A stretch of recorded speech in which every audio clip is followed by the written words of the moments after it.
All right, a quick unboxing video here. This is supposed to be a Garrard motor that has a spring issue. Somebody has asked me to work on it. She knows who she is. And let's see what we have here. We have something.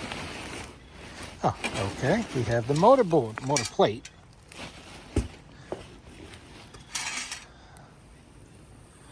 Let's see what we have. What does that say? Garrard. Yep, that's what it says. Okay. Don't use any parts. Keep that there. Gotta be careful with the packing peanuts. I don't want these all over the place. That would make a very big mess. Okay. Oh, there we go. Wow. That's been pickled a little bit. Come on, get out of there. Get out of there. Okay. Uh-oh. No springs. Hope the springs are buried in there somewhere. Okay, let's see. Leah, when I send you these back, I'm going to put this in plastic for you.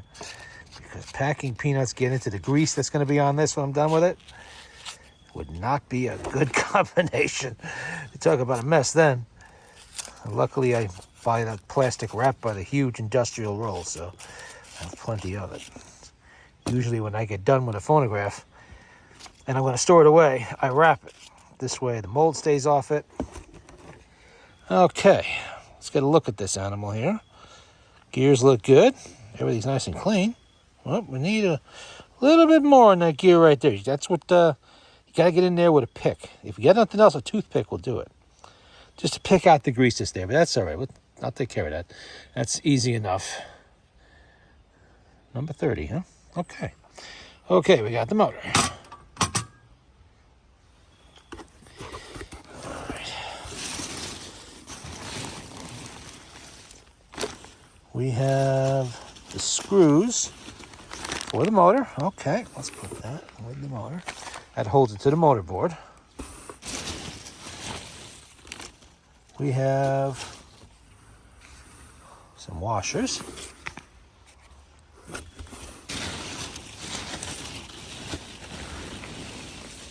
Ah, there we go. And two little spring barrels. That is the object of this whole exercise, is to open these, remove the springs, clean them up, repack them with grease, and put them back. Hopefully we won't find anything broken in there. Probably not. Gears look pretty good. Garrard's a good motor. They have good springs. Two small ones instead of one big one. That allows them to use a smaller size motor overall. As you can see, even with two springs, it's really not that big. Now, make sure there's nothing else in there.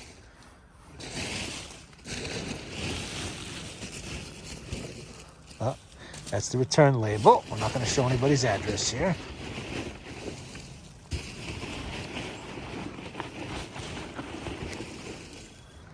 And the packing peanuts are getting away from us. Okay. Anything else in there?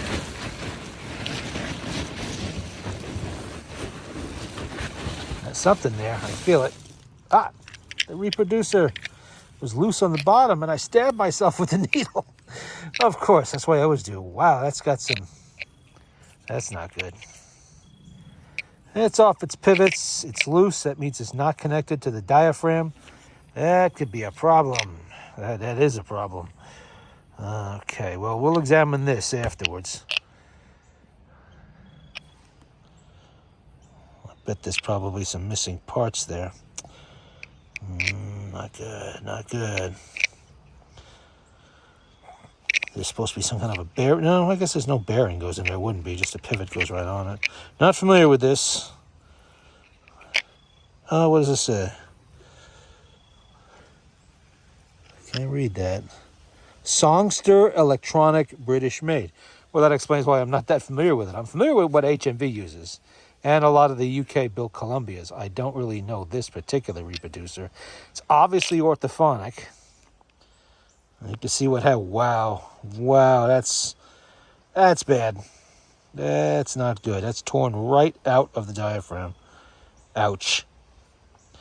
I don't know what I'm going to do with that, but I will take it apart and at least examine it and see if anything can be done with it, or if it has to be sent to a specialist who has more parts for these than I might. I don't really have a whole lot of diaphragms, aluminum ones anyway.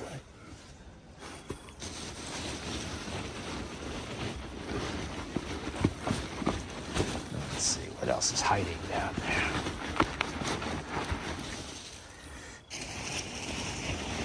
Yeah, I have to say, if you're ever going to ship a reproducer, probably best, I mean, this one didn't get totally smashed, so that's good, but should always be in its own box.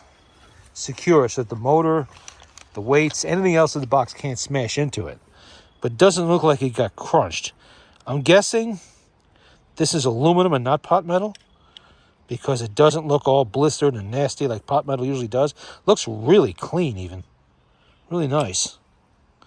Except for what's happened there. That can be repaired.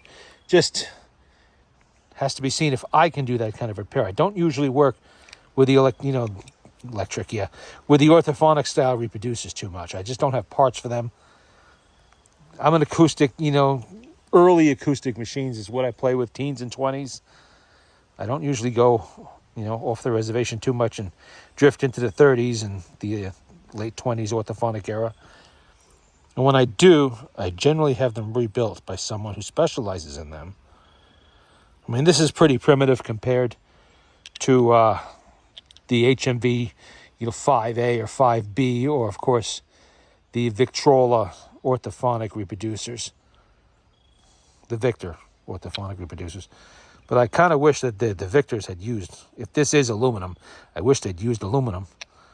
That's something I usually only see in the Swiss reproducers, and I certainly wish HMV had used aluminum, at least in the backs when they went over to that pot metal crap that causes so many problems, or kept them all brass. If they'd have kept them brass, that'd have been fine too.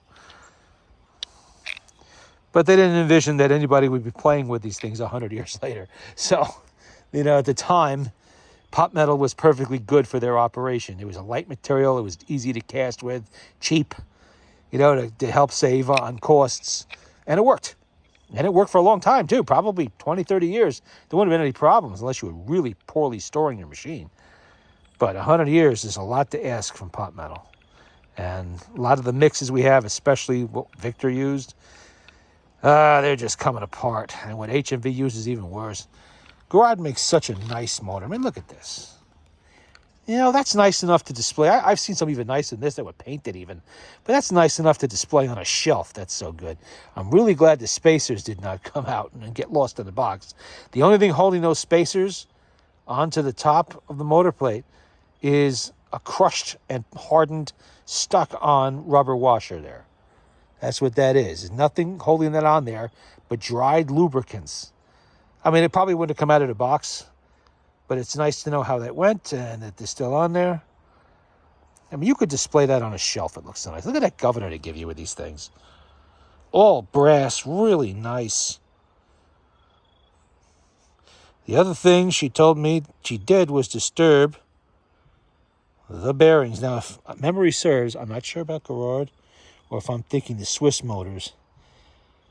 These things the holes are drilled off center, so you can adjust them. So that has to be adjusted. I have to make sure I remember to do that.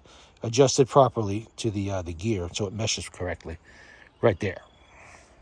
You can move this by turning this bearing cap this way, that way, and on either side. You can move that worm gear in or out of there, and to adjust the mesh. You don't want it too tight. You don't want it too loose. You want it just right. Sometimes it takes a little while to get that perfect. And I'm going to assume the ball bearings are still in there. I hope they are, because I don't really have a parts Garrard motor. I have some good Garrard motors, not a parts one. And this is one motor I don't like to split up for parts. They're just too nice. Look at that. Really beautifully shined bright. I mean, they always look so nice. Okay. That is a project for another time. We will, what do we got on there? Oh, that's for the auto stop, all right. Not today, obviously. I have other things to do, but I wanted to unbox it, see what we have. so that the lady who sent this to me knows it arrived safely and what condition it's in. The only thing that concerns me really is that reproducer. The rest of it is, fixable for sure. That's not a problem. That's routine stuff. I'll have to figure some things out. Like this. Not entirely sure where those washers came out of. I may end up having to take apart one of my Garrard motors to find out. If I can remember where I put them. But I'm sure I'll be able to figure it out somehow. There's spacers probably on that shaft somewhere. Yep, that's the right size. Looks like there was something in there. What on earth is that? You see it? A little piece of plastic. Let me see if I can get that out of there. What is this? Obviously screws into something. But what would they use plastic on one of these for? I don't think I've ever... This must be from something else. I don't think I've ever run into this on a motor of this era. Well, we'll just leave it there for now and figure it out later. Okay, that was it. Just a look at this Garrard motor, see what we're dealing with. And I will have another video when it's eventually back together and playing.